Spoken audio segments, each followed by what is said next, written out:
Today we're going to learn about a little bit of Boulder's history in the little rectangle with Historic Boulder. Okay, my name is Dan and I am your tour guide.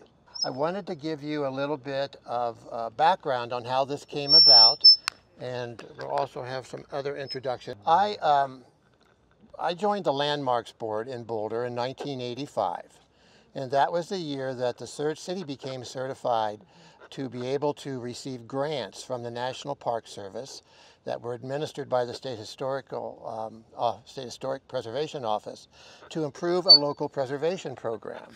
And what the city decided to do at that time was to do what's called surveys, which means an inventory of neighborhoods. Each of the properties is researched, receives an inventory form with a number of fields, how old it was, who lived there, architecture, all kinds of things like that. Can you still hear me? Okay. It was decided to first do the Goss Grove neighborhood. And the reason is that people didn't know much about it. People know about Whittier, people knew about Mapleton Hill. And the survey results, which came out in 1986, had a very interesting result. And this was new and information that even people who at that time had lived in Boulder for decades did not know, is that Grove Street developed into kind of a middle-class working neighborhood. You'll see the houses are bigger on Grove. There are some brick houses there, where Goss Street was different. Small houses, and became home to Boulder's African-American citizens. Not entirely, never was, totally segregated in that way. And the reason is the homes were cheaper because Goss Street is in the floodplain. Boulder's floodplain looks like an octopus or fingers.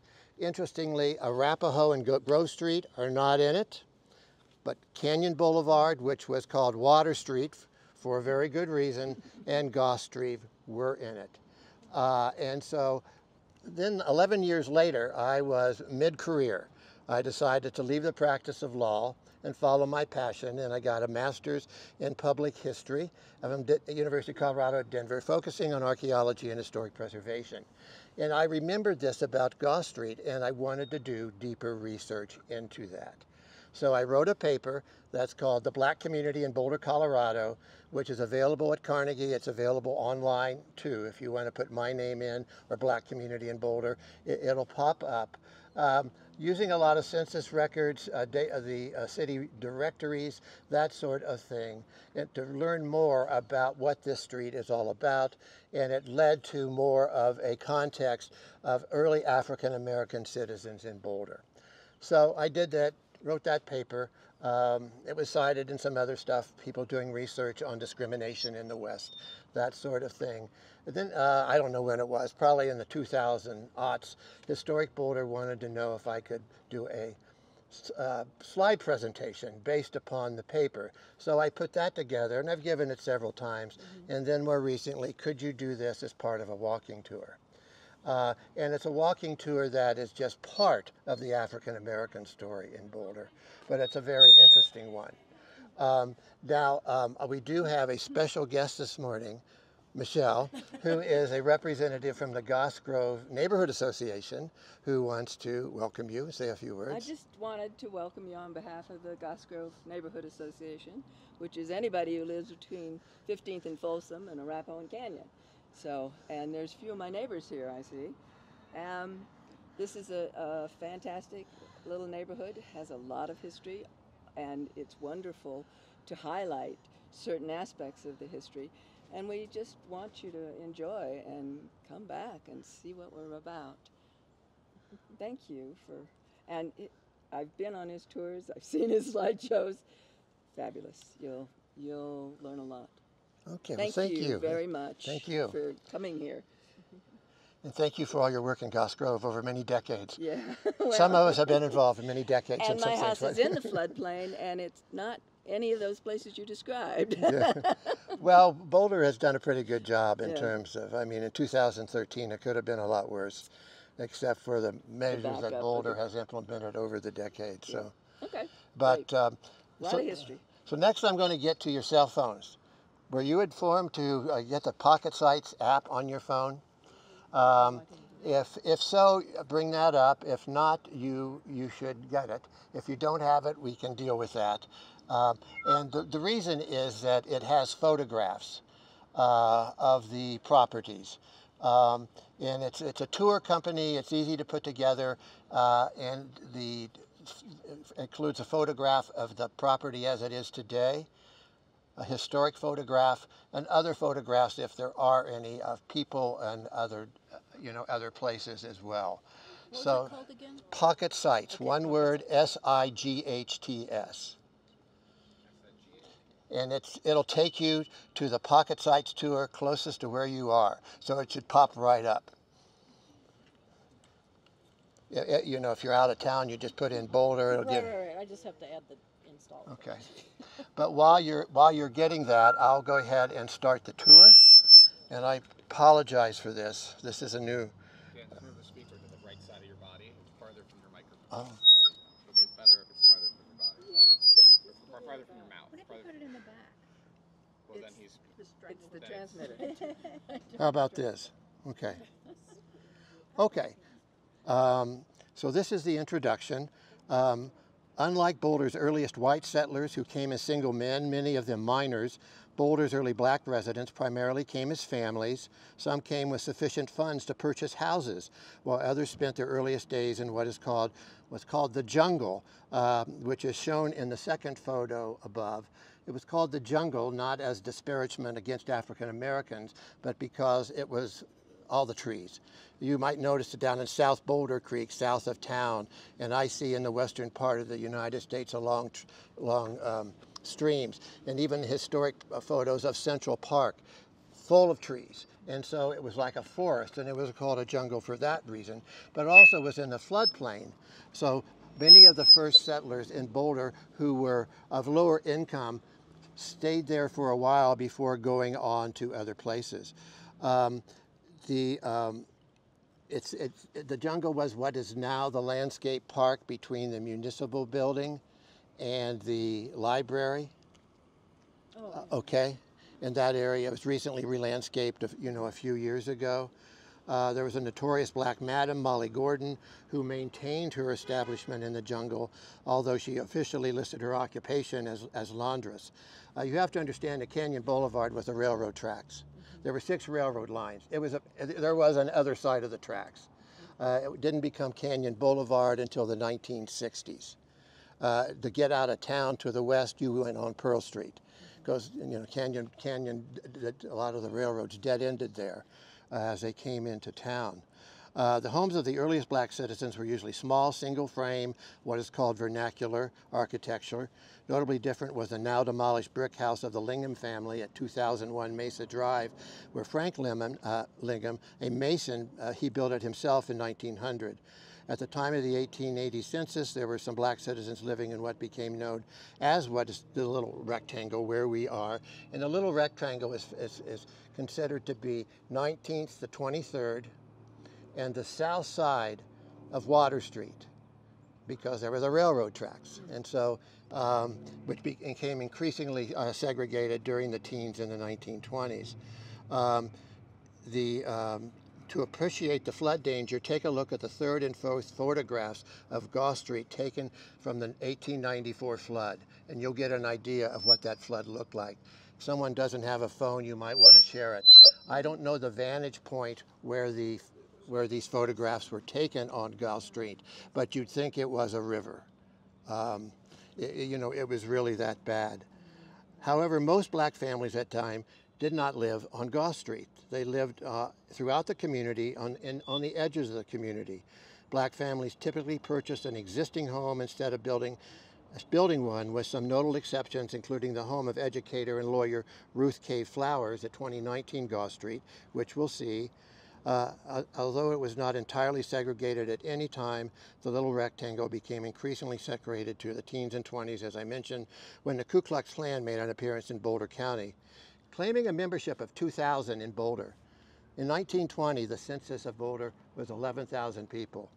So you eliminate half of them, women, you eliminate kids, you eliminate the Catholics and the few Jews, you get a very large percentage of white Protestant males who at least the clan claimed were members. And I put that members in quotes. The clan was known for exaggerating, but there was a lot of sympathy in town. There were businesses that, you know, the community had to accept this to go into the business. There was a dry cleaners who advertised clothes carefully cleaned, each word beginning with K. Yeah, and that sort of thing occurred. Clean cars, you know, there was a car dealership. So that occurred, you know, elsewhere, obviously, around the country, but it did occur in Boulder. As late as the 1940s. I apologize. Do you Just turn it I off. think so. We can hear you. Yeah. There's a small group.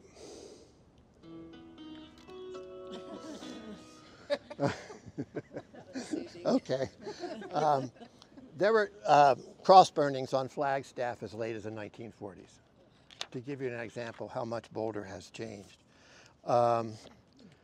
So the social life of early black citizens focused on their churches. The earliest settlers attended the white churches, but by 1884 they organized into the Allen Chapel of the African Methodist Episcopal Church at 18th and Pearl Street. Buildings demolished. In 1908, the Second Baptist Church organized first meeting in people's homes. Then they built the building at 19th and Canyon. It has the colorful mural on it now. You see that? That was, and that was built in the 40s. So for 30-some years, they met elsewhere than having a building of their own. And now they have they bought the church on East Baseline in the 1990s, and they have a large interracial congregation now. We have chosen some of the more interesting and representative homes and buildings for your tour. A few have been demolished. In 1948, the Boulder County Assessor took photos of all the buildings in Boulder County at the time. A remarkable resource because not much had been demolished by that time. Can you imagine now taking a photograph of every building in Boulder County and what that would entail? And this tour is not just about buildings, it's also, and perhaps more importantly, about the people who lived in them, their families' experiences, and their stories. And we're going to start right here, right across the street. And I'm going to tell you, we are not going to follow the Pocket Sites tour exactly. And I will give you the number of what we're talking about, but this is number 2. Okay? This is the home of Oscar and Mary White. Oscar White was born in 1844 and was a former enslaved person from Louisville, Kentucky. He fought for the Union in the Civil War. His portrait is the 3rd photo on your phone. He arrived in Boulder in 1880. Oscar's wife Mary arrived in Boulder later, and in 1890 they purchased this house at 2202 Goss Street. The historic photo featuring this house was taken during one of the frequent floods that Goss Street experienced. And you can see the kids out there playing in the water, white and black kids playing together. Oscar worked as a laborer and teamster, and Mary worked as a domestic, which about all that was available to black citizens in those days. One of the things that Oscar was most proud was joining with friends to mortgage their homes to buy the land in 1884 for the AME Church. This is the one that was at 18th and Pearl, northeast on the northwest corner. Was there for 99 years before it was demolished. They mortgaged their homes. That means they owned their homes. Black citizens came here with money. There were no mortgage companies. It was hard for a black person to get a loan from a bank. They bought the land from James Maxwell, a familiar name in Boulder history. Maxwell Street. The Maxwell family were pioneer Boulder citizens. You may have heard of Martha Maxwell, who was the taxidermist, famous taxidermist. She exhibited at the Centennial Exhibition in Philadelphia in 1876. Yeah, her animals were from Boulder County.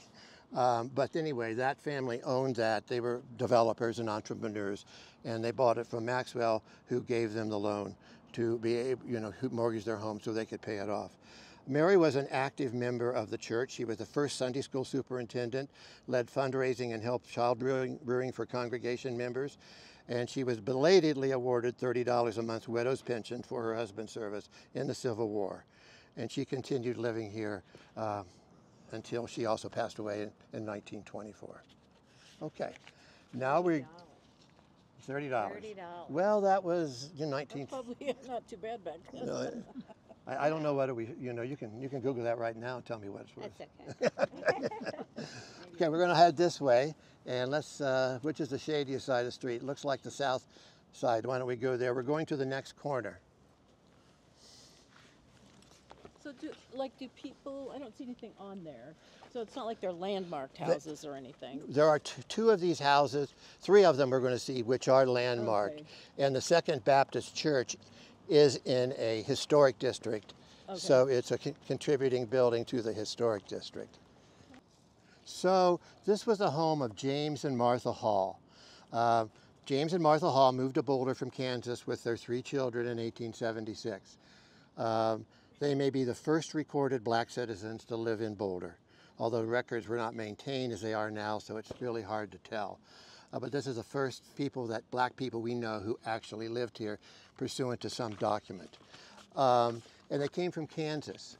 A lot of the former slaves moving from the south continued to move west. You might have heard of Nicodemus, Kansas. It's a National Historic Site. Now was we visited that last year, my wife and I, African-American settlement. They took the train, followed the route of kind of I-70, and then they walked the rest of the miles up, and this is along US 34, which is in the northern part, and we visited, and our guide was a 6th-generation Nicodemus resident. She was a ranger with the National Park Service, who said that when they saw the land that they had purchased, they all cried. I mean, this was in the middle of northern Kansas. But in any event, James was a former slave in Missouri and was a soldier also, as well in the Union Army, which always made his family proud.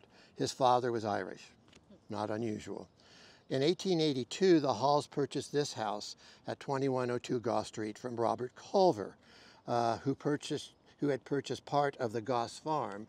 This was a farm, the Goss Farm. Robert Culver is a name in early Boulder history. He was a land developer.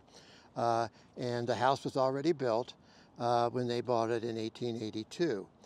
They went on to buy other lots in the area during the 1880s. They had some money. James worked as a plasterer. In about 1890, they built a small house for their son Frank next door, where this large gray house is today, at 2118 Goss Street, shown in the third photo above. It was a 2-room hall and parlor, I have that in quotes, house. The hall was the main room, which was the kitchen, maybe some rocking chairs, a table and chairs, and the parlor was the bedroom, the private area. This was torn down a few years ago because of its poor condition. I'm thinking this was maybe 10 or 12 years ago. It had national attention. It was called, unfortunately, the Little Slave House that Historic Boulder was trying to save. The lot was purchased for $275,000 under contract. At that time, more recently, the house that was just built next door to it, the lot sold for $895,000. And so this is kind of the cheapest area in town in terms of land value in the core area of the city. So, I mean, there's a concern that this could be the future of what's left here. But anyway, they built that for him. James died in 1921, and Martha lived on until 1930 when she died in a fire in her house caused by her son Frank's cigar.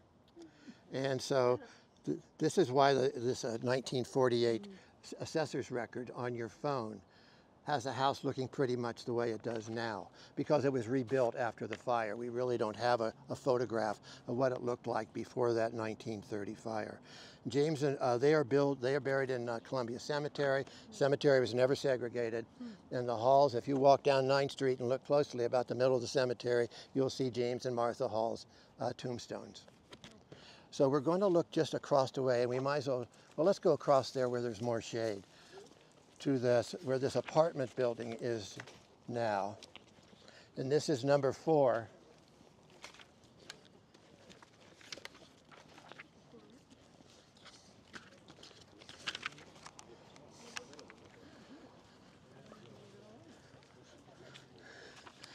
Okay.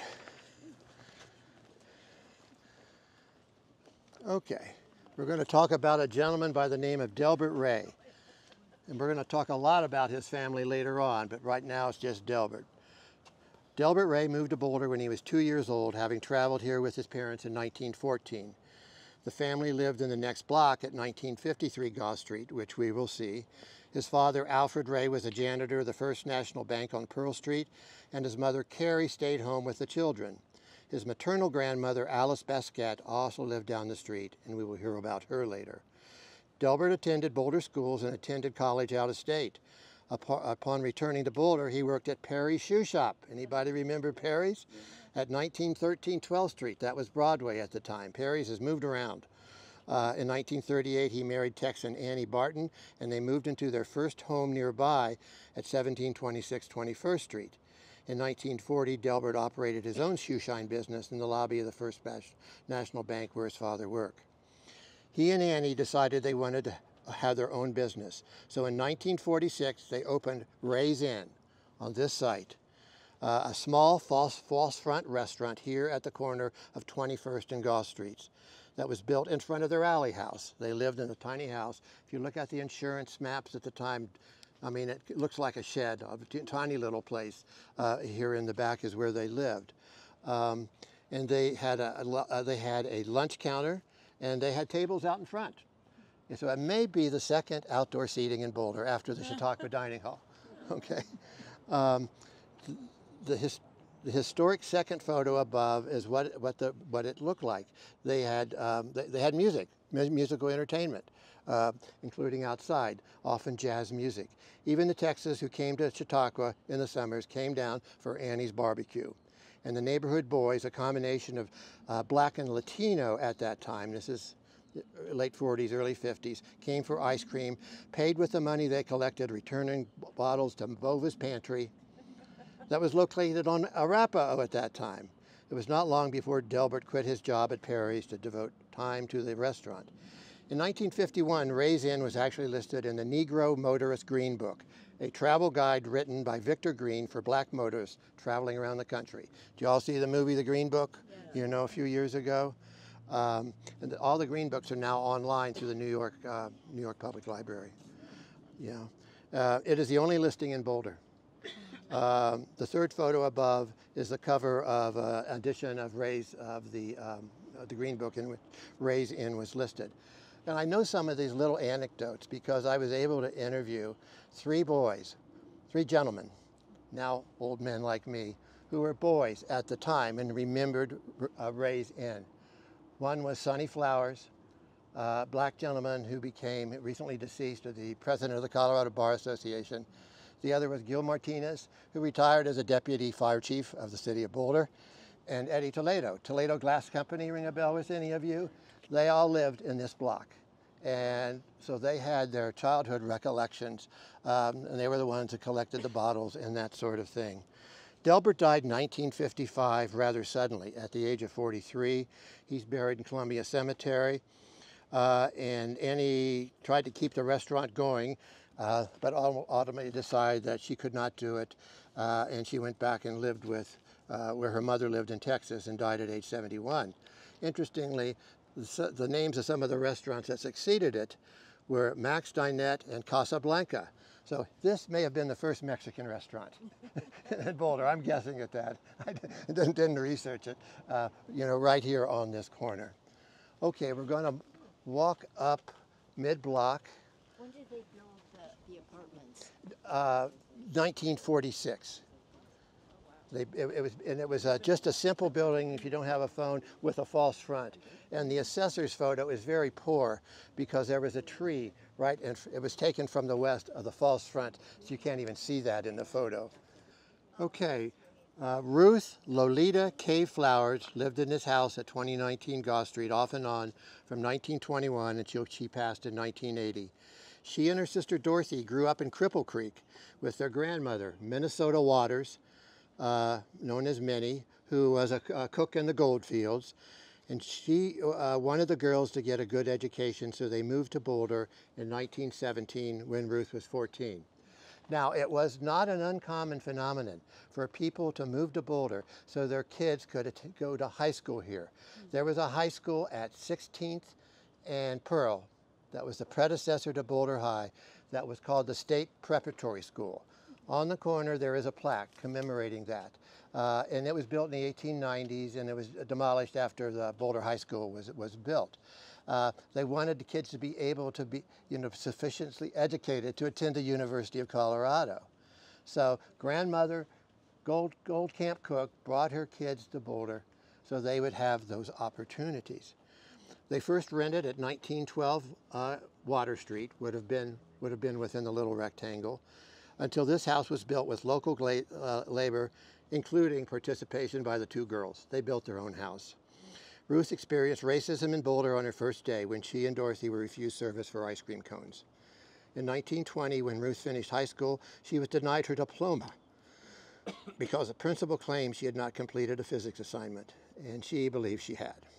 However, Ruth was able to get into CU anyway, where she paid for her tuition, doing what she could to make money, darning socks, taking in laundry, ironing, washing dishes at restaurants, you name it. She has a long oral history, is where we obtained a lot of this information. Ruth graduated from CU in 1924 with a degree in Romance languages, but was unable to obtain a teaching job in Boulder, so off she went to South Carolina to teach in black schools, coming back to CU in the summer to earn her master's degree in 1930. Later, she earned degrees from the Université de Poitiers in Tours, France, and while there journeyed to Berlin to watch Jesse Owens in the Olympics. I have never figured out how Hitler let her into that stadium, but somehow she got in. A Juris Doctor from Howard University and a PhD from the Catholic University of America. Not too shabby for someone who could not get her high school diploma in Boulder. Okay.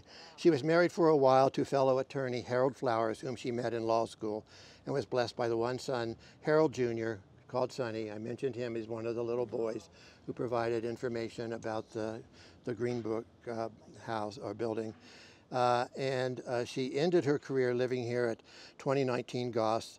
The third photo above is a photo of her at that time and teaching at Fairview High School, where she was finally awarded an honorary high school diploma. Notice from the photos the two original windows were eliminated for one larger one. Her house was designated a local landmark in 1992. And this, along with another we'll see, was considered a consensual designation, meaning it was designated with the owner's consent. But we have an asterisk there. The owner at that time wanted to build the units behind, and permission was granted to do that so long as the owner agreed to landmark the house. So it is the owner's signature on the landmark application, even though without the city's ability to deny his request, that probably would not have occurred. So she was a remarkable woman. Did you know her at all, Crystal or Michelle? I knew of her. Yeah. Because we were here. She died in 1980, so I was here, but I didn't know her. I really knew Mrs. Davis, though, who's pretty much a legend in my neighborhood. Okay. Okay, now we are going to do number 7. We're going to go out in order, and I'm going to talk about the Morrison family when we get up there, because the 1900 block is full of Morrison family homes. You'll see what I mean when we talk about it, which means we're going to walk out to the end up to 19th, walk back a block, and then go back again. We're going to do it 3 times. And I think it makes more sense when we talk about the matriarch of the family, who lived at the very end, than getting to her last. So we're going to head up to 19th Street.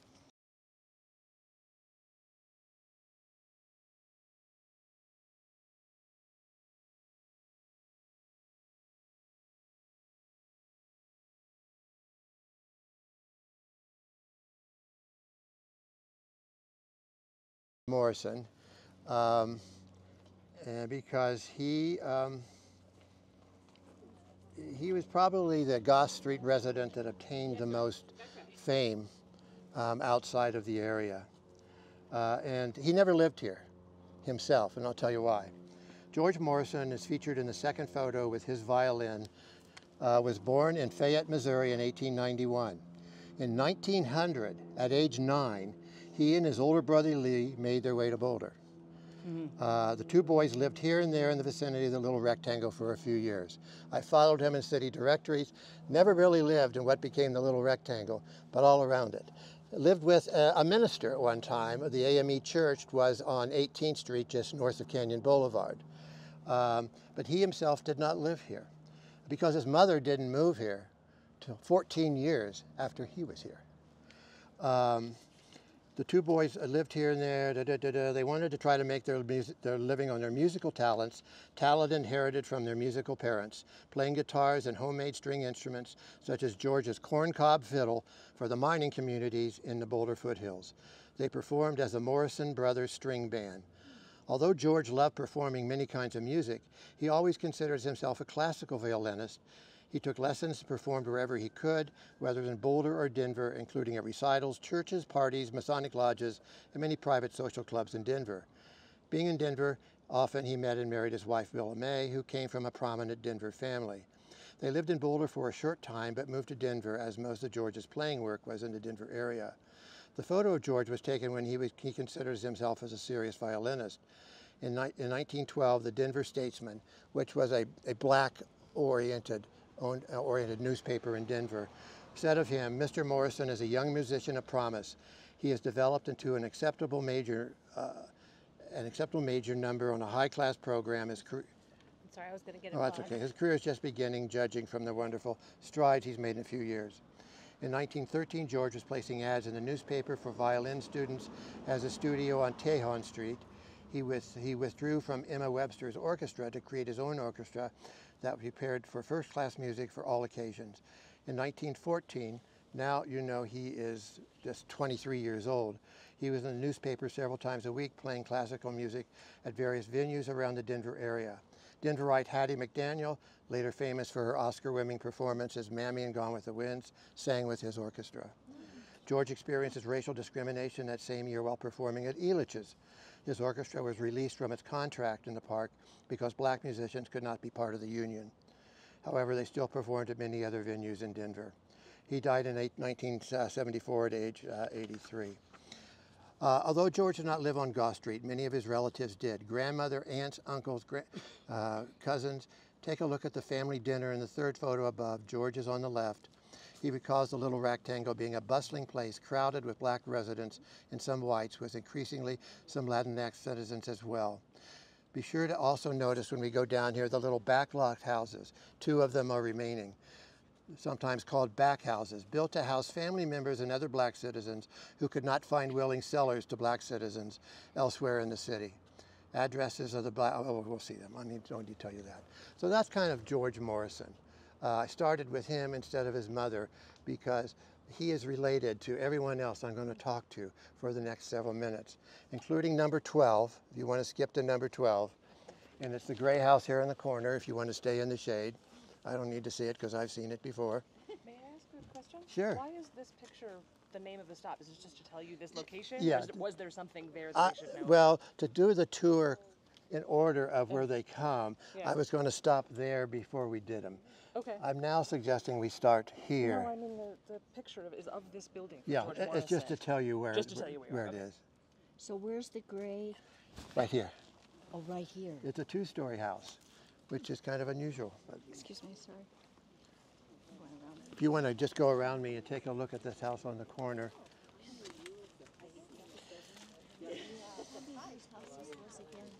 Well, her name is Alice Basquette, but that's her 3rd married name. She was at one time Alice Morrison, and she was the mother of George Morrison, who I just mentioned.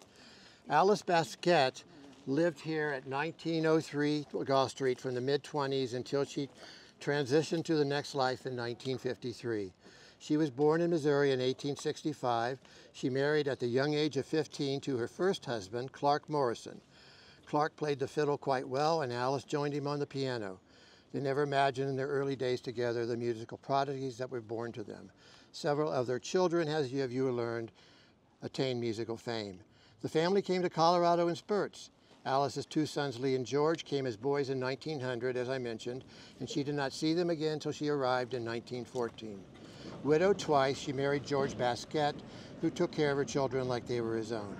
In those days, black students in the South had few options for college, so they came to Boulder. Although CU admitted them, they were banned from student housing in many restaurants. CU's dorms were not integrated until the 1950s. And when the restaurants wouldn't serve them, And Alice set up her home as the Basket boarding house, offering room and board. Soon many of her neighbors did the same to college students, black college students. And the little rectangle was bursting at the seams with students and neighbors taking solace in each other during the time of the Ku Klux Klan. They also took solace in their churches. Alice soon became involved in the Second Baptist Church meetings, and in 1940 she organized the church women as the Busy Bees to keep it going.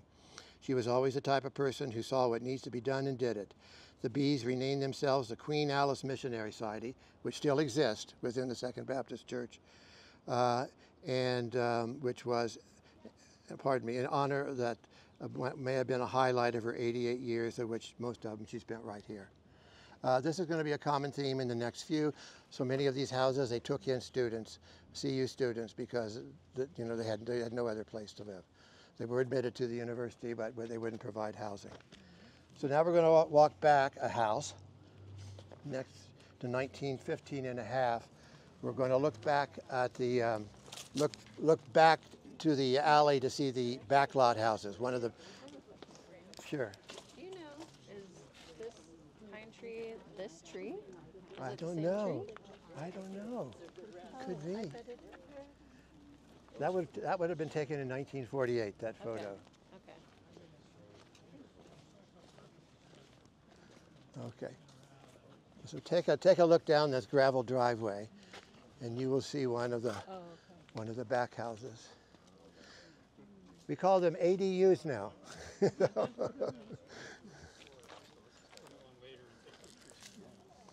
too bad the car.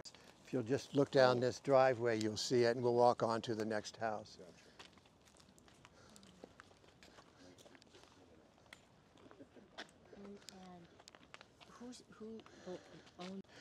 Who could not find housing elsewhere in the city.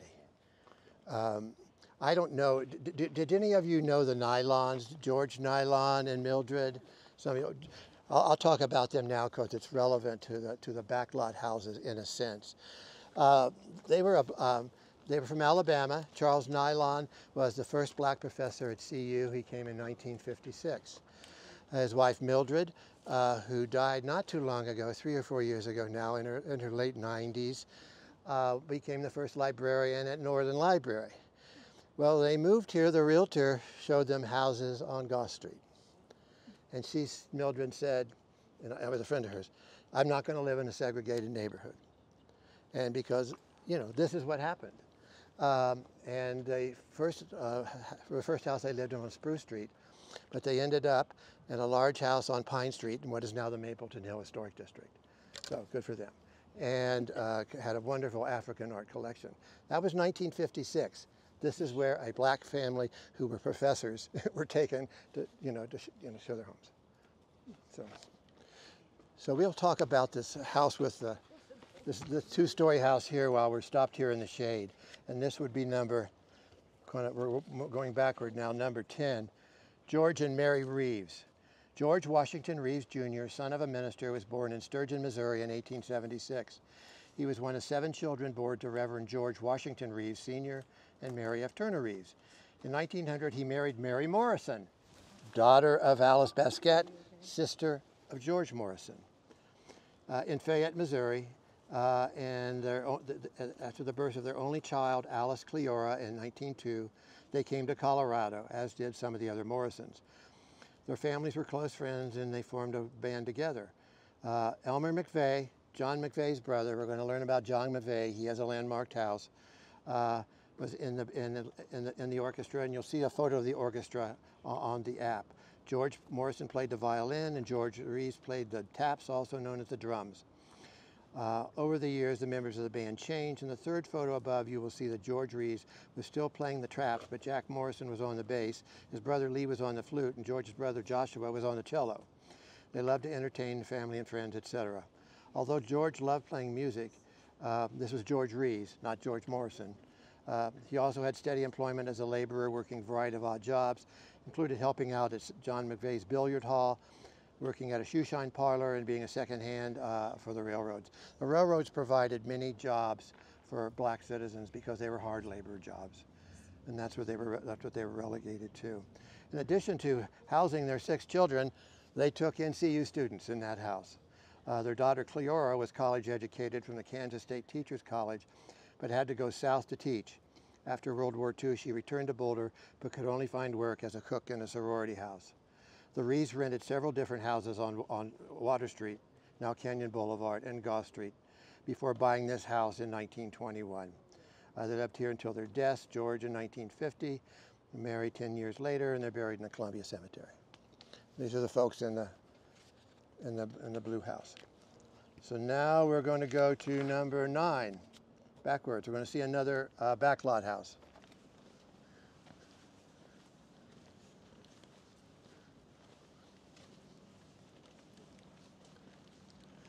Here's the other. Oh, wow. Here's the other backlot house. How many of those kind of houses were there? Do you have any idea? Yeah, there were several. Okay. They've been demolished through the years. You probably shouldn't go on that, unfortunately, because it is part of the lot.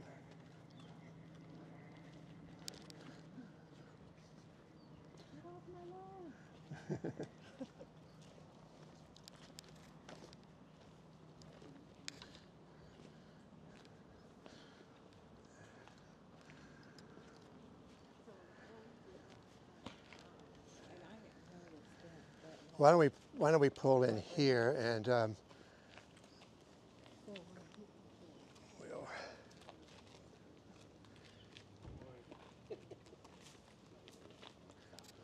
I ask you a question about the previous house, the two-story with the stonework. I Yeah. mean, to me, that looks really unusual. well, I think that's faux stonework that someone put in later on.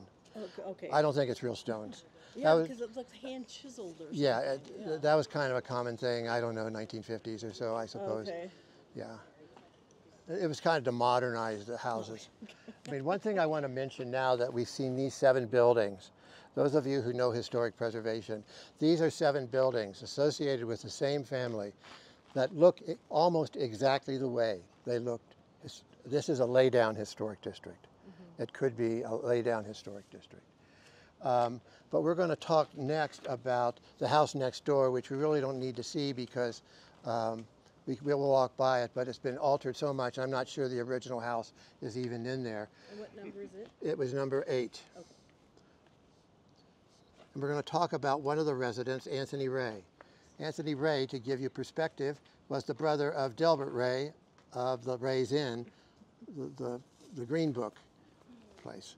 So he would have been a nephew of George Morrison and a grandson of Alice Basquette. But he lived here with his parents, and his mother was a Morrison. Anthony Ray was born in 1926. He's kind of the youngest guy on our tour here. I'm trying to find out if he's still alive, but I have been able to track him down. One of the 7 children born to Alfred and Carrie Morrison Ray, who lived at 1953 Goss Street. Brother of Delbert, who I said, okay, like many of his family, Anthony was musically inclined. He majored in music at CU, and according to a Daily Camera article, was perhaps best known for his ability to tickle the ivories of both a piano and an organ. He received several music-related awards, including being chosen as a cane bearer in his 1948 graduation. This was in front of the music school. He also served in the infantry in combat in Korea and Fort Knox, Kentucky, where he served as assistant to the Catholic chaplain shown in the 3rd photo above. Anthony wrote a summary of life on Goss Street and in Boulder and the community prior to and after World War II. Again, he was born in 1926 to give you perspective. Here are some of the more memorable quotes from that summary. There were no restaurants on the hill that would allow us to dine unless we were in the company of whites. The stores would sell us soft drinks, but we had to either drink them in the back or take them out. Summers Sunken Gardens, known as the Sink today, would not allow us in. The Cosmopolitan Club, a club peopled by foreigners and blacks, decided to challenge this practice. They broke up into small groups of 4 or 5 students, and each group had at least 1 Negro. They invaded the Sink. Our home was my home right here was the employment agency for whites who needed or wanted black help. His mother called Mrs. Summers. She was the owner of the Sink at that time. It was called Summers Sunken Gardens. The next morning after the invasion and said, "Is it true that Negroes are now being served at the sink?" She said Mrs. Summers had a conniption. I don't know what a conniption is, but I imagine she was upset about what occurred. Anthony Ray also addressed the lack of housing for black CU students. The University of Colorado would accept blacks as students, but no living facilities for them. When my parents started accepting roomers and boarders in 1941, we were paid $7 per week. I do know that my grandmother Alice Basquette's fee was much lower. She and my sister Eugetta were paid $20 for 10 weeks of being a maid, waitress, and dishwasher. The Ray household hosted Paul Robeson in this house, who gave 2 concerts in one day at Mackey Auditorium. Anthony states, that space of time between the concerts was spent by him at our home. The local hotels would not allow him to register. Many of the concert persons had to room in our homes because of the situation.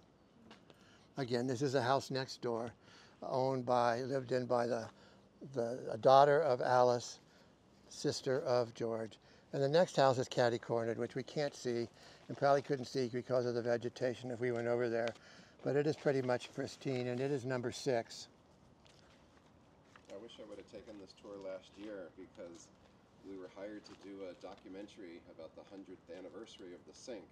Oh, yeah. And we interviewed probably 100 people for it. Well, Never heard anything about that. This is in Carnegie, his statement. Wow. Yeah. Oh, thank you. Yeah, it was good. Yeah. Okay, it's the home of Caleb and Riona Morrison Allen. Again, a Morrison daughter, sister of George, 2004 Goss Street. Caleb A. Allen was born in December 1876 in Atlanta, Georgia, and by 1880, when he was 4, his family had moved to Denver. His first marriage in 1908 was to Emma Bailey, did not last more than 5 years. In 1950, he married Riona Morrison, sister of George. George was the best man at their wedding, and George's wife was Riona's maid of honor. In 1921, they moved to Boulder and bought this house. The house was their home for the rest of their lives. The front of their house was virtually unaltered from how it was where they lived here. Could also be a landmark. Their front porch welcomed their family and friends over the years. Although they owned the house outright, they sold it to George in 1950. They had no kids, and they wanted to keep it in their family. So George Morrison owned it, but he never lived there. Caleb was a janitor at the Mercantile Bank and Trust on Pearl and Broadway. This is the one that would have been on the northeast corner for many years. And Riona kept home. Both were proud and active members of the Second Baptist Church. For many years, Riona was the president of the Queen Alice Mission of the church, named for her mother. In 1959, Caleb was honored for 50 years of membership and service to the Masonic Lodge number 4, which is above the newspaper clipping. So the newspaper published that with a photograph of him, and that was in 1959. You know, a few decades earlier, that probably wouldn't have occurred. The same year, Riona preceded him in death, and they are buried in the Columbia Cemetery. So that's kind of the laydown of the Morrison family in this area, very prominent in the early part of the 20th century. Now I'm going to walk you back this way, and we're going to look at the house catty-cornered from Alice Basquette's house. Are there still Morrisons in the area? Or Not that I know of. Somewhere else? Not that I know of. They were, one thing's very interesting, and I don't know the answer. You may have mentioned when I talked about Anthony Ray, who wrote about the sink, that he was Catholic. And so he strayed from the Second Baptist Church. Be interesting to know how the family thought about that. Yeah, back then, that probably Yeah. And Okay. what about Morrison Valley on West Pearl? How did it get there? I don't know. Probably not from this Morrison. Yeah. There was one owner who had several, and Marcy actually saved one of these houses. She told they were going to demolish it, and she said we would, we'd fight that. We'd recommend a stay of demolition. This large gray building across the way. As you can see, it's had a few additions.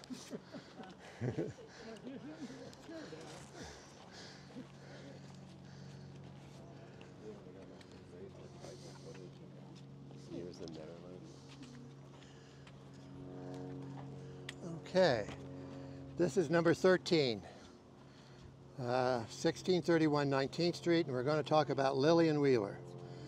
Lillian Beckley Wheeler was born July 6, 1900 in Tupelo, Mississippi. She was the 21st of 22 siblings. My God. Yes. At 15, she married Thomas Wheeler.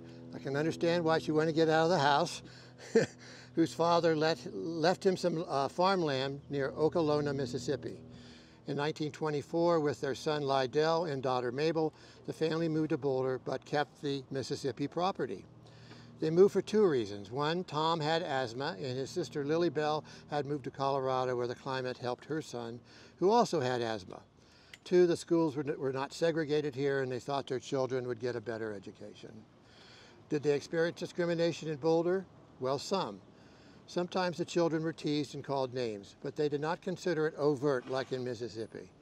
Lillian participated with the community chess and Red Cross board and thought that being allowed to only sit in the balcony of the current theater, now the Boulder Theater. Okay. A black what? Cat. Oh. All right. She thought being allowed to sit only in the balcony of what was the forerunner to the Boulder Theater before it had the Art Deco, facade, was just silly. I just want to stop here in terms of comparing the experience of Ruth Flowers and Lillian Wheeler. Ruth Flowers grew up in Cripple Creek, which was a dying gold mining town. There was no discrimination that they experienced there. There were so few people. And she comes and she's denied an ice cream cone. It's like culture shock. Mm-hmm. Lillian Weaver comes, you have to sit in the balcony. No big deal. Things were so much better for her coming to Colorado from Mississippi. Her life in Mississippi, we've terrible stories. Mississippi in the 1920s. So they came from very different backgrounds, and when they came to Boulder, they felt differently about it. She felt rather relieved that she was, not able not to be afraid, I believe. Tom went to work as a head waiter at the Boulderado Hotel, but did not care for it, so he went back to the farm and commuted between there and Boulder, straining the marriage. There were no interstates then. They bought this house at 19th and Goss for $2,500, and it was sold years later. It was about $150,000.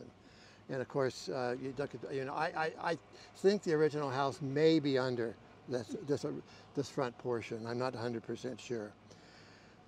Goss Street was somewhat rural then. The Wheeler children would tend to the neighbor's Sarah Bell Williams cow in exchange for milk and butter. At age 39, Lillian decided to get a better education and studied home economics at the State Teachers College in Greeley, now the University of Northern Colorado. She commuted to Greeley in 1930s. There was no Highway 85. Just you think of that. Then she decided she wanted to cut hair instead. So in 1943, she attended the Beauty and Barber College in Chicago. She received the first female barber's license in Colorado. Lillian taught adult education at Boulder High School and sewing to whites, Latinx, and blacks with FDR's WPA program. She was also busy taking in black college students like some of her neighbors. In 1945, Lillian moved to Denver to be closer to her children and continued barbering there as depicted in the above photo. And this is a photo of her barbershop in Denver. She passed away in 1999. Now, I did my research in 1996, so I was able to talk with her. There's no dementia, no sign of dementia in Lillian Weaver. She was really quite a woman. I'm going to talk now about the next two sites, which are on Canyon Boulevard, because of the traffic noise. So, and then when we go out there, I'll talk about two alternatives for finishing the tour, depending upon how much you want to walk. Let me first talk about the Second Baptist Church, which is now has the murals on it. Very much a local landmark in that respect. And talk about the Lingham family as part of that, because they were part of the founding of that church. Grace Lingham lived in Boulder her entire life, a life centered here around the Second Baptist Church, now boasting colorful murals as an apartment building, just recently sold for over $2 million. And it was built by the Second Baptist Church congregation members themselves, the same as when in 1884 the AME Church was built by the members. Lily and Her parents, Frank and Lulu Illingham, came to Boulder in 1899 and first lived with Lulu's sister Daisy at 20,003 Bluff Street. Frank and Lulu, again, elsewhere in the community in the earliest days, before the little rectangle came into being. Frank and Lulu came from Kansas, both from large families, but their immediate family was small. Just Grace, born in 1903, whose portrait is the third photo above, and her brother Irving, born a few years later. In 1908, Frank worked as a laborer for most of the time, but he also had skills in carpentry and masonry. He built the family's fine brick house at 20th and North Street, now called Mesa Drive. They were proud of that house, which was the only brick house in town built by black citizens.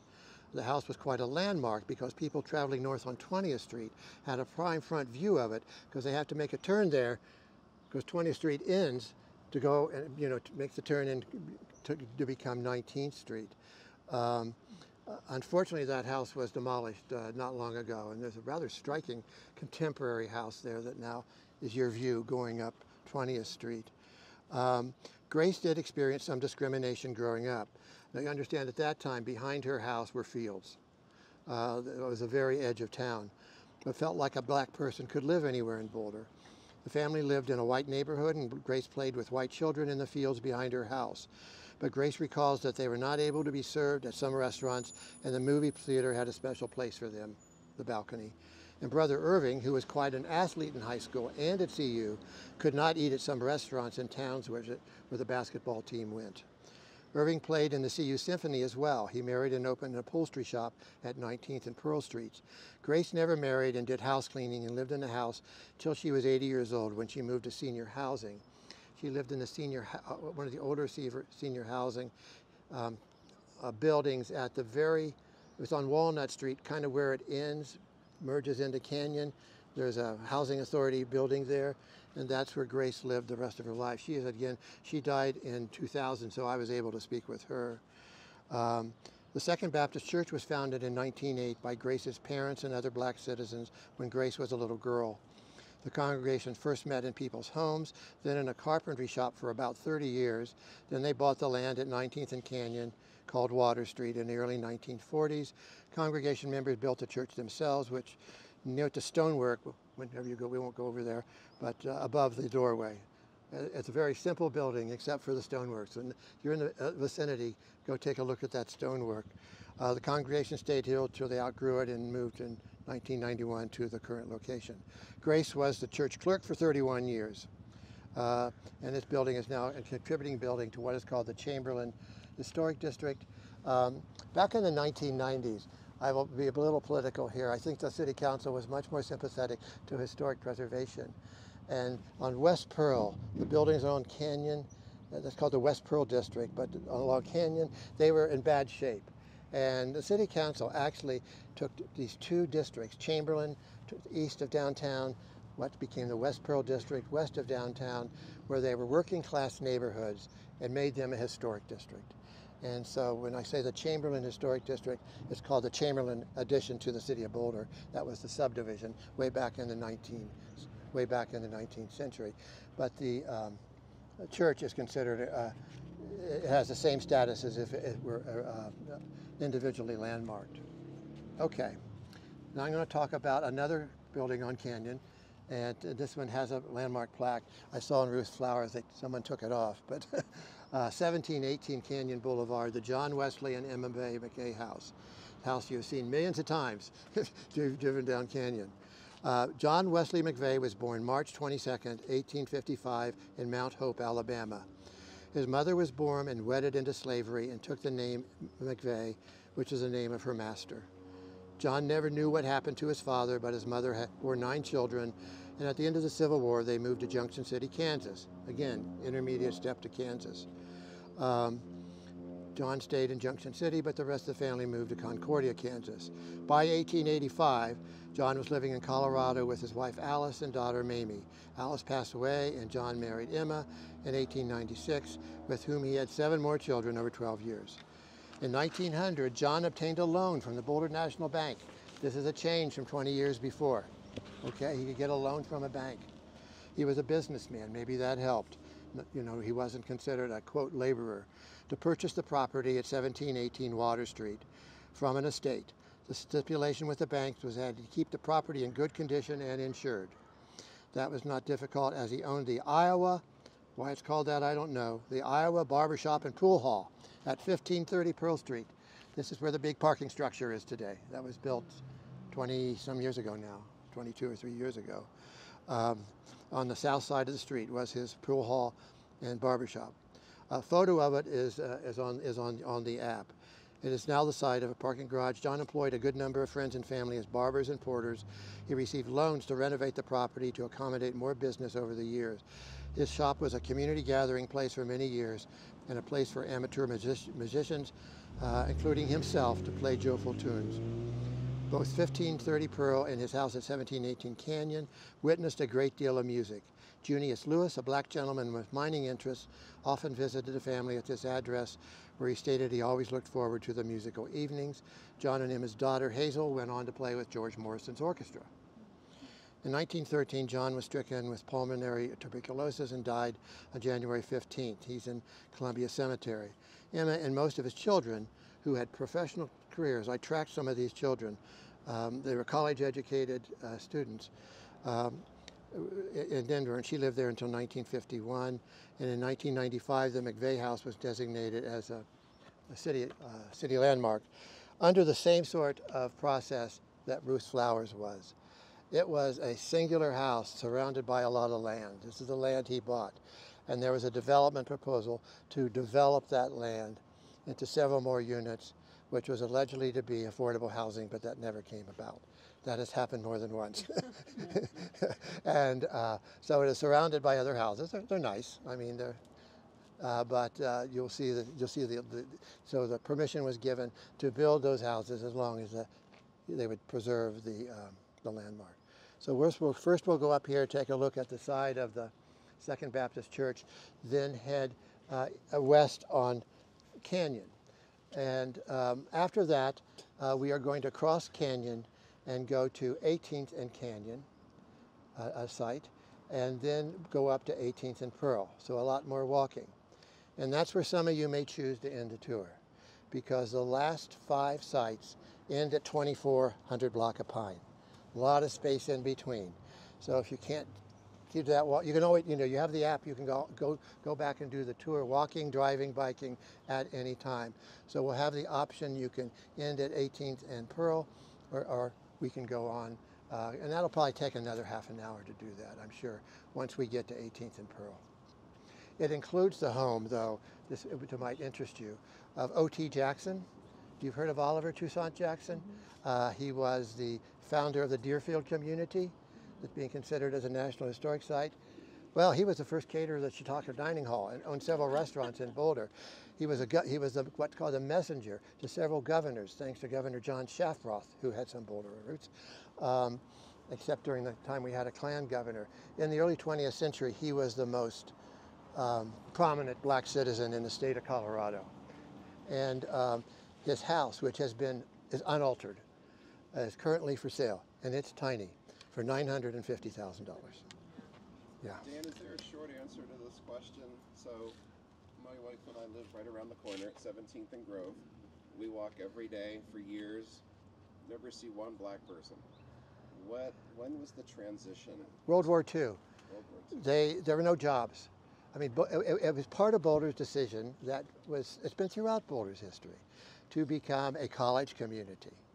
I mean, Boulder limited its growth from the very beginning with the price of its lots. And blacks were relegated to laboring jobs. When the railroads went out of business, also hotels, what we know as Walnut Street now, were full of like business person oriented hotels, like cheap hotels, if you will. And the jobs that they had were no longer there. I talked about M.M. McVeigh's children. George Morrison, he was out of Denver. They went to Denver because there were jobs for them. And then another interesting statistic, the largest percentage of black population in Boulder was 1910. When the population of the city was approximately 10,000, there were 166 black people living in Boulder, a percentage of 1.66%. There are a lot more black people living in Boulder today, but the percentage is lower. It has never been as high percentage-wise as it was in 1910. And it went down. That we have a lot of great history because in 1948, a graduate student in the sociology department at CU made an effort to interview the remaining few dozen black citizens in Boulder and succeeded, except for a handful. So that's in the, it's not in Norland Archives, it's in the library of the sociology department. So that's available for anyone to read, talking about their experiences. So that was just really great. But then the population dwindled down to just, not very many people. So that's what did it. Thank you. And of course, it became increasingly Latino, or Latinx, take your choice, after World War II. I remember when I was in law school, this was in 73, 76, but I wanted to get a part-time job. So I was a process server for a collection agency, which, of course, I had a gun pulled on me, I had a dog pulled, but anyway, but I served summons for debt in Goss Street to Latino people who were living here at that time. Now, that has changed as well. And of course, the city upzoned it. When did they upzone to permit the apartments, Crystal? The 60s? Oh, Michelle and I were talking about that. I'm not quite sure. For this thing? Right. Yeah. And basically, it was. That's why we It, rezoned our neighborhood because we To saw keep that it, whole yeah. thing going on. basically, it was a gross as CU. I mean, Right, because right, the student housing, which is still quite an issue. I mean, when I was on the city council, the statistics I learned that, the university had doubled in size before it built more student housing. And a lot of the Bear Creek was developed as a result of city pressure. Because, I mean, this is actually pretty close to a quote of the Vice Chancellor for Administration at the time. We depend on the city to house our students. And of course, they compete for affordable housing for people, what we call our service workers now. And that's, they build a lot of housing. But if they're going to be 50,000, they, now they're building housing in Louisville. So it's, I don't know, it's unsolvable in many. Yeah. But, maybe that's a good use of the storage tech site. Is that where they're going to build? Yeah, that's what I've heard. We were just talking about that this week. What they were going to do with that because it keeps changing. Did they? I think they may have bought it already. I don't know. Are there? Figured as much. And Grove Street is named because of the fruit trees that were here. Oh, Yeah, okay. the groves. They were in the floodplain, so they did well. So there were no jobs for the blacks. Why were there jobs for the Well, that is a different phenomenon that I don't understand because I haven't researched it.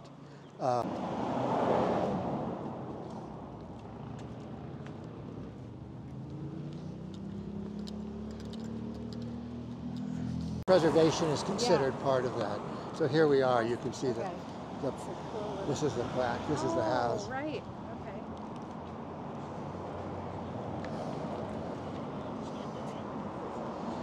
So this is the McVeigh house. McVeigh House? This is a McVeigh house. The musician, the pool hall owner, the barbershop guy.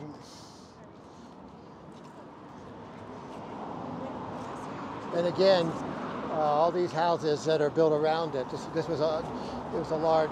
You had a large lot. They were permitted as long as the original house was landmarked. The porch is obviously a later addition at some time in its future. Very nice porch. The one you were mentioning that was right here on. See, that place is for sale. So this is a landmark building. We'll talk about it around the corner, where it's quieter, but you can see the plaque.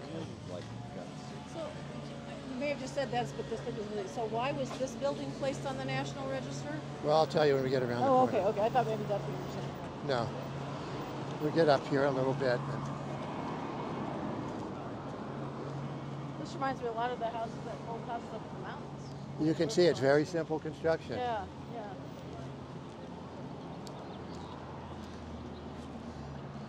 All right, here's a bit of shade. Maybe we can gather here. All right, I'm gonna stop right here.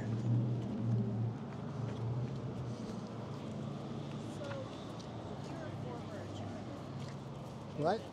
I was for 20 years. What does an alternative law office do? A what? Alternative law office. That's what. Oh, I don't know. In that building. I don't know. I've never heard that. Thank you so much. I'm going to turn back. I think this is enough walking. Okay. It's so interesting. It's wonderful. Well, we'll go. Appreciate it. We'll go over the rest of it sometime, Diana. Okay. Good. All right. Thank you very much. This is number 15. Number 15. And here I'm talking about Albert and Eliza Stevens, but there's a lot more to tell as well. Albert Stevens and his wife Eliza and her nephew Robert lived in this house from about 1908 to 1910. Albert worked as a head waiter at the O'Connor Hotel on Walnut Street. This is one of these hotels I mentioned. He was born in Georgia, and Eliza and Robert were born in Kentucky.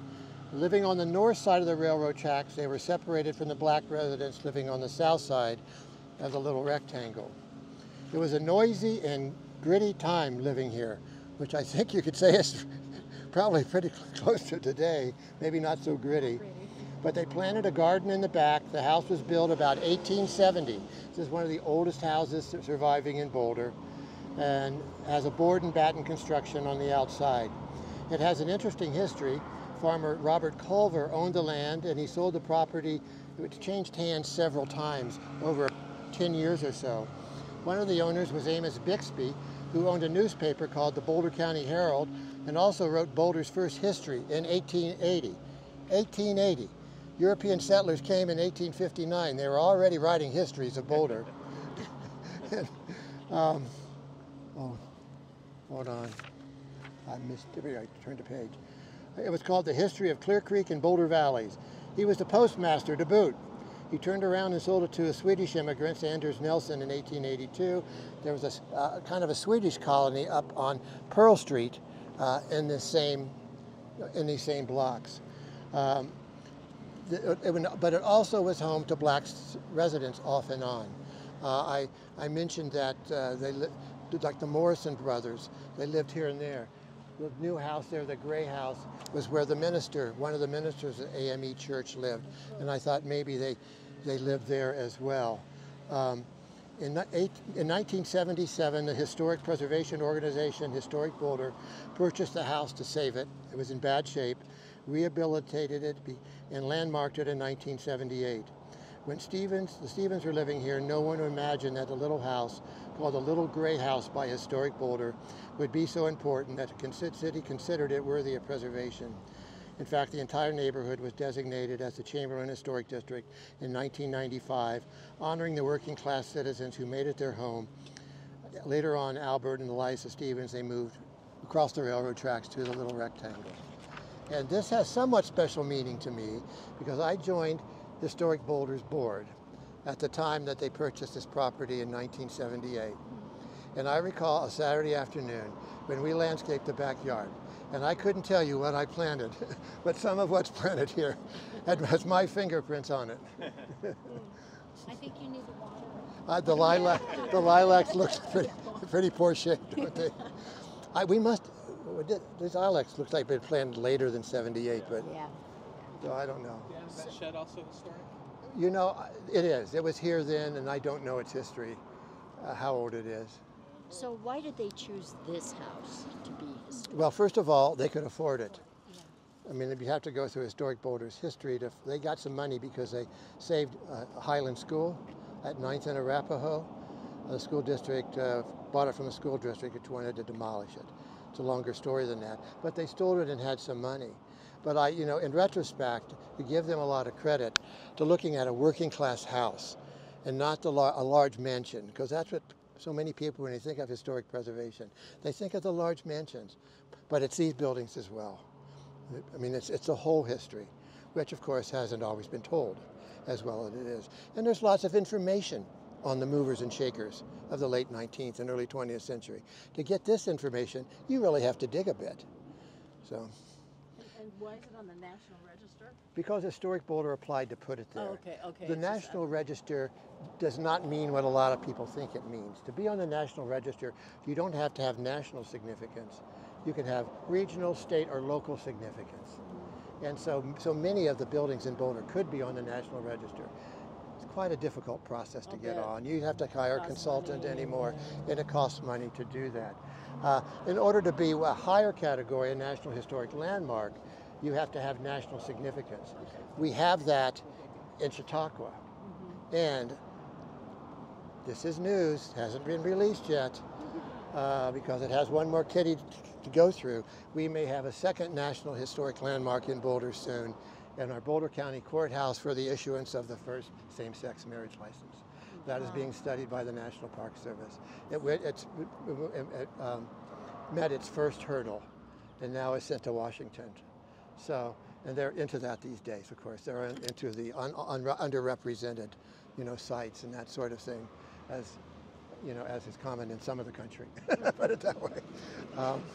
So, look for that to occur. This meeting is not occurring until December, so it'll be next year that we learn about And its that's fate. the courthouse? Yes. On Pearl Street? On Pearl Street. Oh. But it would, right now it's a contributing building in the downtown is a National Register Historic District, as well as a local district, because it meets certain criteria. And you may recall, not a few years ago, the criteria for the courthouse was amended to include its significance for issuing the same-sex marriage license.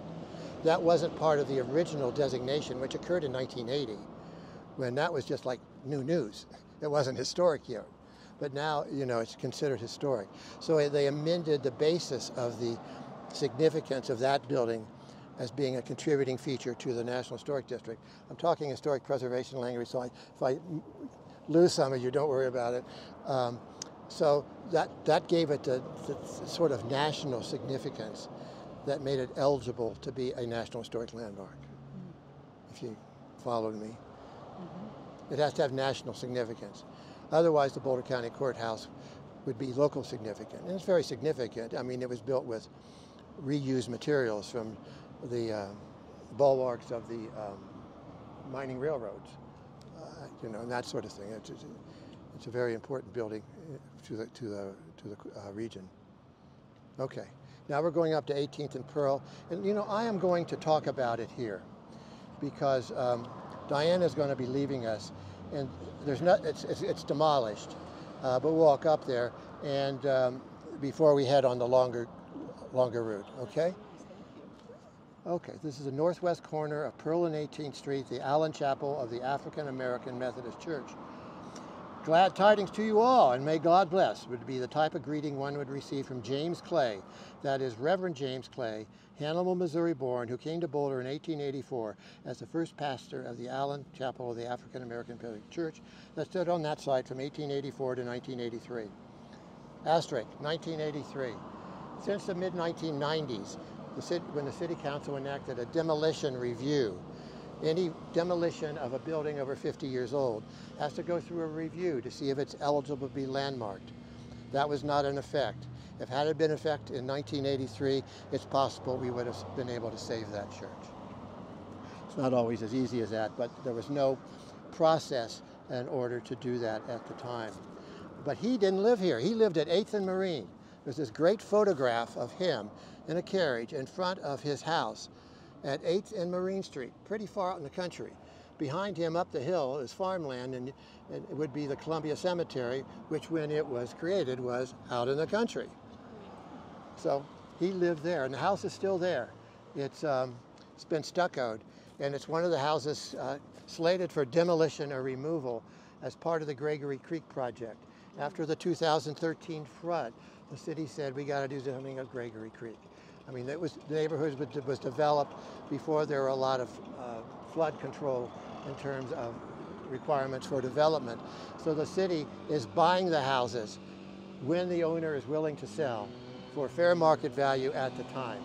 And there's been 2 of them so far. One was demolished and one was moved to, I think it was Lafayette. It was Lafayette or Louisville, but I think it was Lafayette. But there's a whole bunch others, and including this house, which I hope somebody would fight for. Okay. The church first met for a few months above a cafe at Pearl and Broadway, and then a few other locations until a gentleman by the name of Alexander James, Oscar White. That was the first house we saw. Henry Stevens, we'll see his house if you take the longer tour. and Henry Wallace and Louis Sheets, they're the ones who mortgaged their homes to buy the land to build the church. These gentlemen, with help from their families, some other black families built the church themselves. Charter members included John Wesley McVeigh, just right there, and Charles Mosley, who's the last house on the tour, whose homes you will visit. They were a close-knit group and their families, lives centered around the beloved chapel. James was pastor for only 2 years when the congregation boasted 22 members. He went on to make his living as a calciminer or a whitewasher, carpet cleaner, and doing other home maintenances. His business was located on East Valley Road. You know what was Raleigh Road? It's now called Arapahoe Avenue. It was the road out of the Boulder Valley.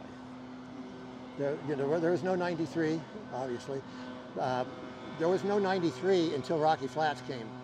You could get to Golden from Boulder, you had to go to Denver first. Okay. And of course there was no turnpike, Boulder Turnpike. He was a good friend of O.T. Jackson, the Deerfield guy, and he watched over Jackson's resort. For those of you who may not take the longer tour, O.T. Jackson also had what he called his resort. It was kind of like a supper club in my parents' generation at 55th and Arapahoe. There's a great historic photo of it in your app. And I think some of, yeah. It's hard to hear. Yeah, I guess so.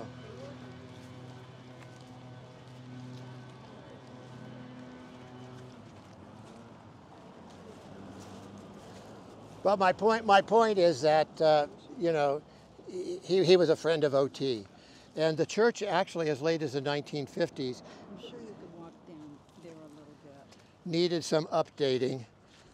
And the Bradfield Lumber Company, some of you remember the Bradfield Lumber Company, I'm about done here, Crystal, donated the materials, and Boulder architect James Hunter, who designed the municipal building, donated his architectural services. But that population dwindled. There were 2 black churches, there weren't as many black residences, and so it went out of business in favor of the Second Baptist Church, pretty much. If you guys are interested in some of This is not who we are. Yeah, some of the black history that Dan's been talking about, a nice supplement to that is a film that came out last year. This is not who we are, and it's a documentary, wonderful documentary of the history of black people in Boulder. It focuses, there's a bit of the history, but it focuses more on right now. Yeah, it was done by a young black filmmaker here in town. Just a wonderful film. And a lot of black community members were interviewed absolutely. on camera, Yeah. And it showed at BIF, so if you don't go to the Boulder International Film Festival, take a look, first week in March. She got a lot of cool images from Carnegie. Right. Yeah. Okay. Right. Thanks. Thank you. Thanks, Dan. Onward. Thank you very much. Thank you. This purple. What's the history of this? I don't know, but I lived in the apartment on the right when I first moved here. In this apartment? Right here.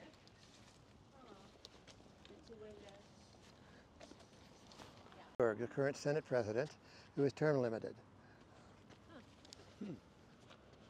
It's the home of who? Steve Finberg, he's a legislator from Boulder, the state senator, and he's currently has been the head of the Senate, the president of the Senate. Actually live there, or he just No, he lives there. He lives there. He's a good preservationist. He owns a bar in Silver Plume, Oh, okay. and sometimes you'll see him behind the bar.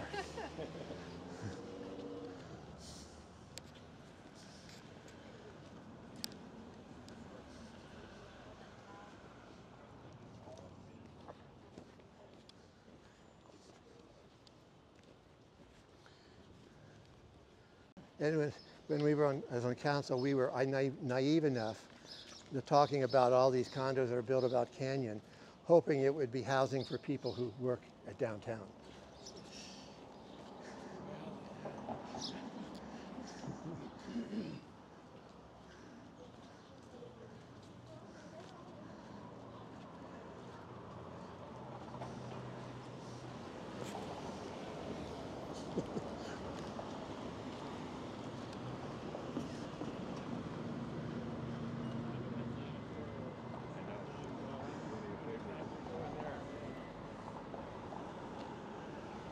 Okay.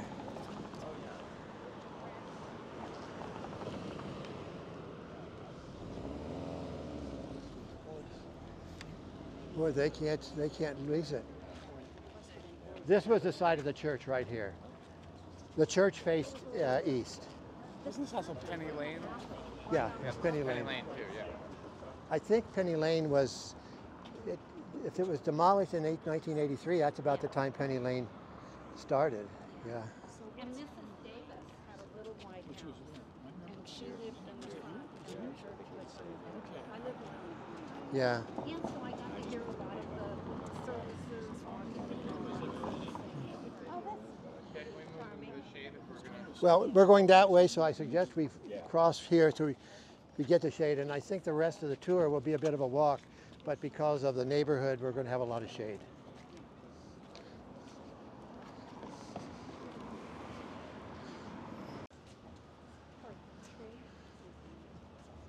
Natural pruning. I always wondered about this. Can you think of anything else? Oh, here it is.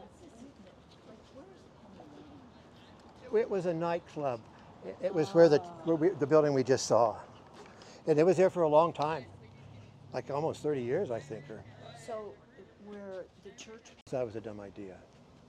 He said that, well, the city might lose money on the deal. The city has done it many times and they've never lost money. Remember Gary Lacey? Yeah. Did it on when he wanted a bike path going through like over by the East Boulder Rec Center. Yeah. And the people said no, and then their house came up on the market.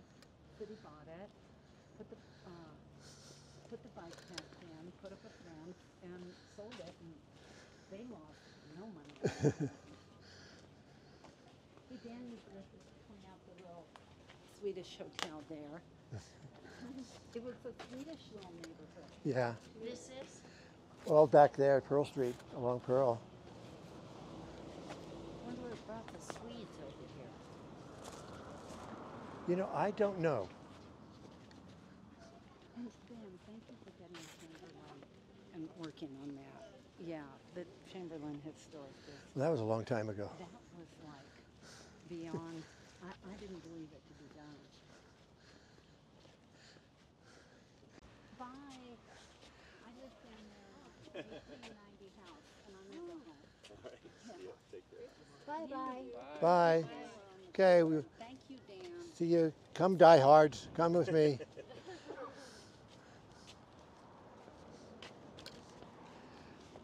Go on down. We're going to 20th. I need to ask Brenda a question here. Keep walking. We probably have enough room in our cars. I mean, this is, well, I didn't have a computer. Right. It was just Like a no notebook. Yeah. We're going to talk about the house across there, the brown house, and it is number 21, associated with Frances Black.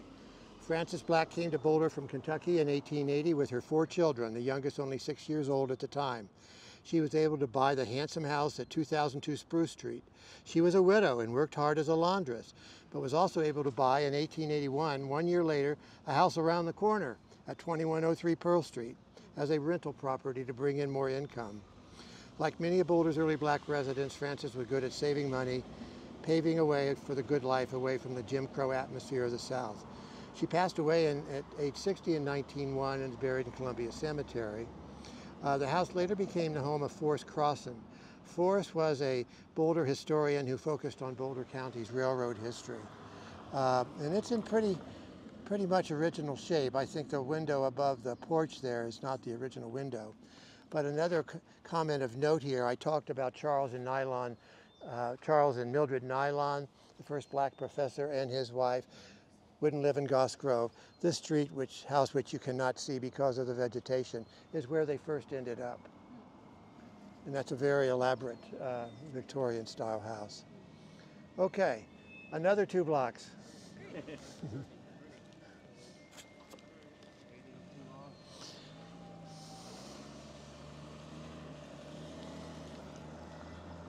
Okay.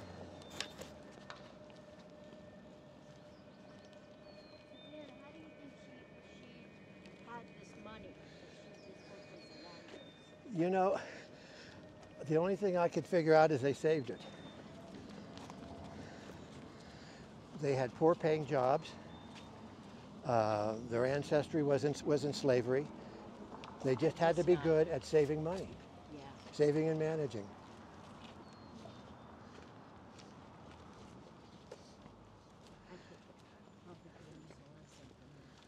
Well, and of course the houses they purchased at that time were mostly the more marginal houses too. They were the cheapest ones on the market, but it still takes money to buy a house. Right.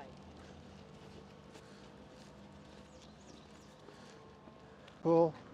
No. It was in this location, and it was kind of the turn of the century resort architecture, looking like the Chautauqua Auditorium. And one of the towers is still remaining. If you go out to Valmont, it was used as a chicken coop. It's the road that you turn to go by the Valmont Butte, not taking the main road out. You kind of turn in to go to Western Disposal and then turn left. Yeah. There was a farm there, the Donnelly Farm, and one of the towers was, when this was being demolished, they took it as a chicken coop. Yeah. And it's still there, the last I saw. Yeah.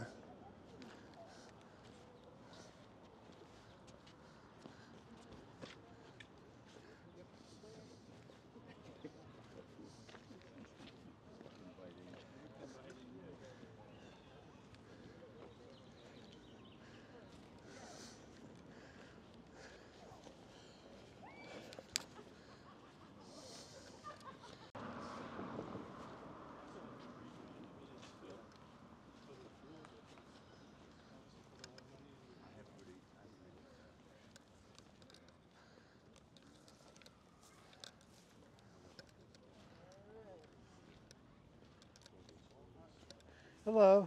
How you doing? Well.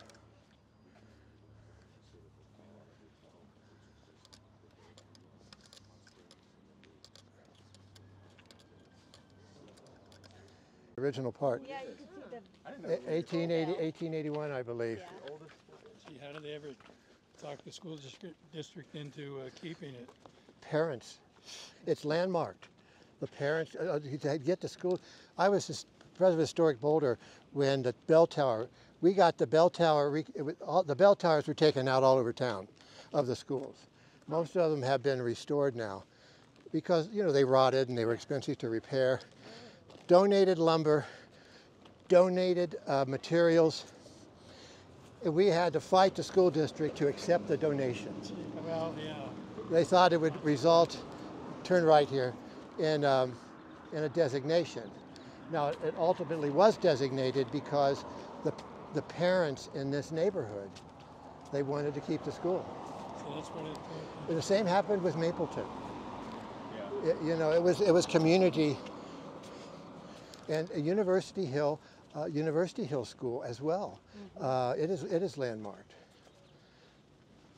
Is that one, did University Hill ever have the bell towers? No, I don't think so. Yeah, I was wondering, because it kind of looked like there was structure to support them, but it was kind of capped off or something. So. I don't think so. Now, Naropa restored the bell tower on the Lincoln School, but Jim Leach, he didn't do it for Washington School. We were trying to get him to do it. So Boulder High is the oldest high school in Colorado? Well, the state preparatory school was, I mean, there were high schools in other cities, or the equivalent.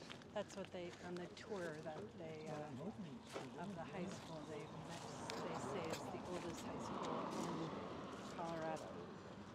Maybe is. I don't know. But that was Whittier back there, is that right? Whittier.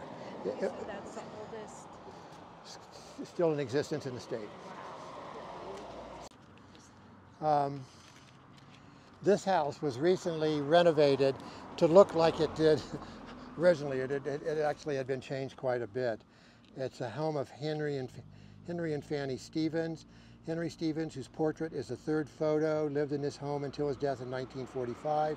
He was born in slavery in Missouri in 1883 and moved to Boulder in 1879. He was one of Boulder's first black residents, coming from Missouri at age 14 and working for a photographer in Boulder. He married Fanny Vince in 1882, the same time he became a janitor, lots of janitors at the First National Bank at Broadway and Pearl.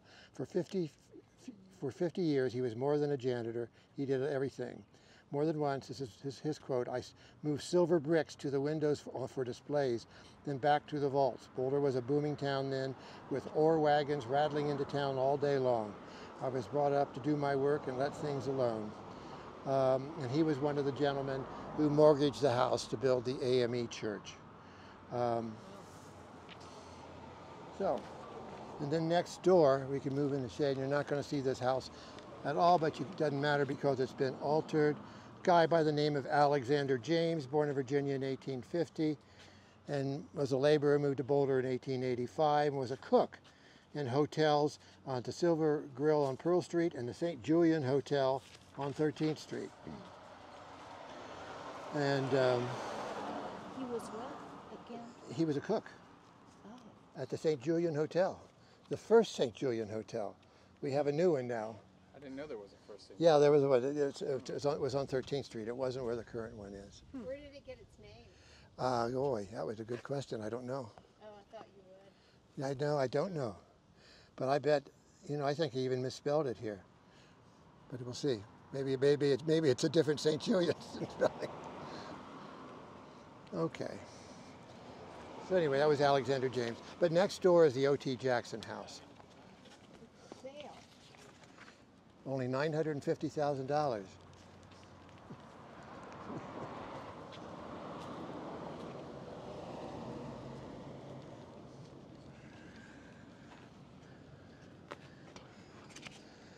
And they've already built behind it. O.T. Jackson was named after Oliver Toussaint, the Haitian revolutionary hero, which is a mouthful, so O.T. he became. He was born in Oxford, Ohio, where my alma mater is, in 1862. His father was a landscaper, descended from a line of freedmen since the Revolutionary War. His portrait is the third above. As a teenager, he started working in restaurants in Cleveland, where he met his first wife, Sadie, whose family was Oberlin College educated. The urge to go west brought them to Idaho Springs and Denver, where he operated restaurants and catering services, and ultimately to Boulder in 1892, where he lived for 15 years. O.T. first operated an oyster house on 13th Street, then the Stillman Hotel and Cafe on Pearl Street. In 1893, he was included in Boulder's list of the state's leading business and professional men that included the mayor, judge, county clerk, attorneys, merchants, and manufacturers, of which he was the only black on the list in the state of Colorado. In 1898, he was engaged as the first manager of the Chautauqua Dining Hall. See the fourth photo above of O.T. and his staff at Chautauqua, hiring mostly all black staff, giving them better jobs than they could otherwise attain. He and Sadie lived here at 2228 Pine for 8 years. The second photo shows O.T. standing in front of the house, which has not changed. Sadie was the real estate manager of the family, also owning at one time the two houses to the west that we just went by. She unfortunately died of a brain tumor in 1902, so O.T. moved out to a small farm next to his dinner club called Jackson's Resort, shown in the fifth photo above. The club featured musical entertainment located on what is now the northeast corner of 55th Street and Arapahoe Avenue, which was out in the country then. In 1907, he closed the resort after 10 years when the county went dry. O.T. then moved to Denver, where thanks to Governor Shafroth, he started his 20-plus year career as messenger for Colorado governors, with the notable exception of Klan Governor Morley for 2 years in the 1920s. Back then, the entire state government was in the capital. So he was a guy who knew what was going on in the state more than anybody else. So he took the messages to and from the governor's office. And I bet he read a few of them. What do you think? His final enterprise was founding in 1910 the African-American Deerfield Agricultural Colony in southeastern Weld County, which prospered at first but started failing after World War I. There's archaeological work going on there, and the site is listed on the National Register of Historic Places. He died in Greeley in 1948, having outlived two marvelous and talented wives and without heirs. The Deerfield, there's not much left there, but some ruins. They're going to restore, one building's intact, where he lived, and they're going to rehab that, and the other has been stabilized, but it's being under consideration now with the National Park Service to be a National Historic Site, which will bring a little more tourism to southeastern Weld County. Okay, we got one more, it's another 2 blocks. Okay, you okay with that? Yeah. All right. How did he get oysters?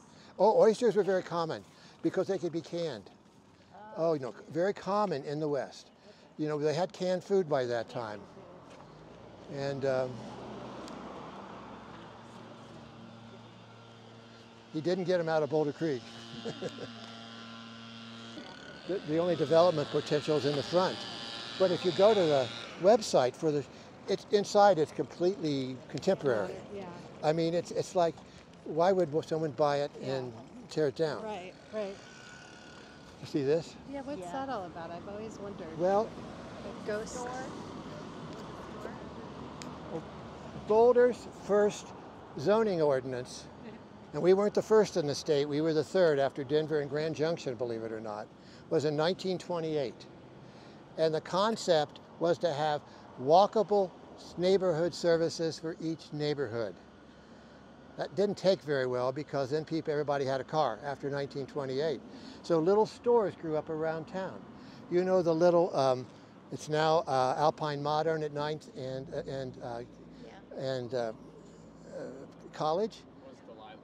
Okay, that was built, there were 3 corners there that were zoned that way. The cemetery was already there. That was built as a neighborhood store. So you'll see there's one on Maxwell, up in the west part of Maxwell. There's one down here at like Folsom and I forget.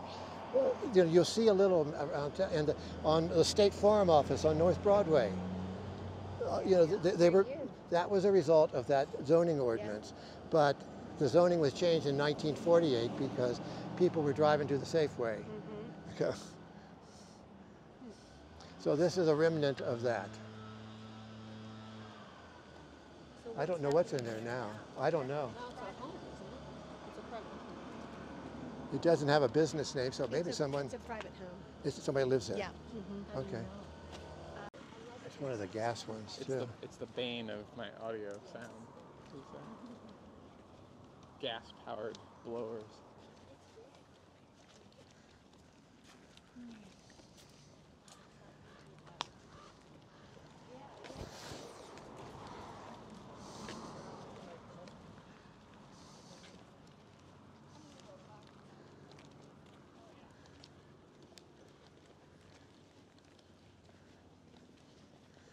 Nice to see the patios getting used.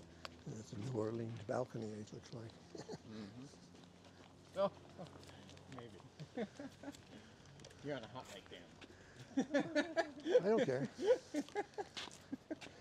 I really wasn't poking fun at it.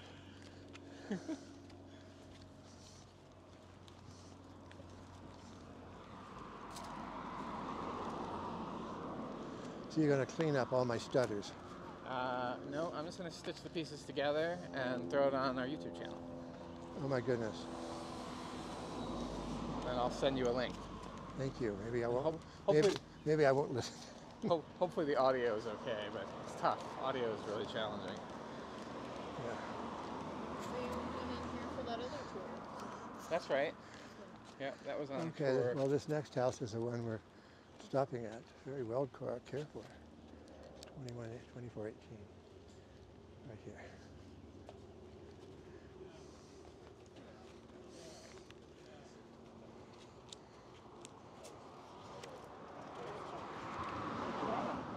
So this is number 17 for you die-hard folks. Thank you. The home of Charles and Georgia Mosley. Georgia Mosley lived at 2418 Pearl Street for many years with her large family. She married Charles Mosley after the death of his first wife, Amy, and was a 1884 charter member of the Allen Chapel. Charles had 2 children with Amy, Maisie and George. After Amy passed away, Charles married George, and they had 9 more children. 9 children altogether in this house. And this has had the top has been popped a bit.